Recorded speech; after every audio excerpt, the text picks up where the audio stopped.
நீ 108 இடம் ஜெயிச்சும் கதற புலம்புற கண்ணீர் அடிக்கிற. ஐயோ பேசுறானே, பேசுவோம்டா, பேசுவோம். நீ விஜய் கரிஸ்மாட்டிக் லீடர், கரிய பூசாம விட மாட்டோம்.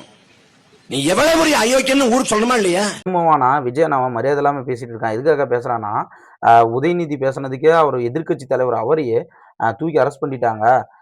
அதே மாரி நம்மளே அரெஸ்ட் பண்ணிட்டோம். அப்பதான் நம்ம பெரிய ஆள் ஆவோம் அப்படின்னு நினைச்சு அந்த நாய் பேசிட்டு இருக்கான். டேய், அவன் எதிர்க்கட்சி தலைவன், தகுதி வாய்ந்த எதிரி.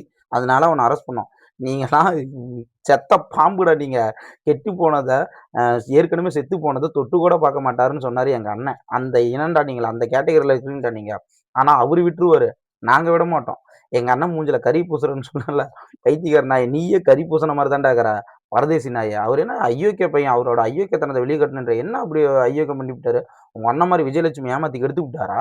இல்ல சாட்டை துருமுருகு மாரி அடுத்தவன் பொண்டாட்டியோட கல்யாணம் பண்ணிட்டு அந்த பொண்ண ஏற்கனவே கர்ப்பமா இருந்த அந்த பொண்ண கர்ப்பத்த கலைக்க சொல்லி இது பண்ணாரா? பைத்தியக்கார நாயே.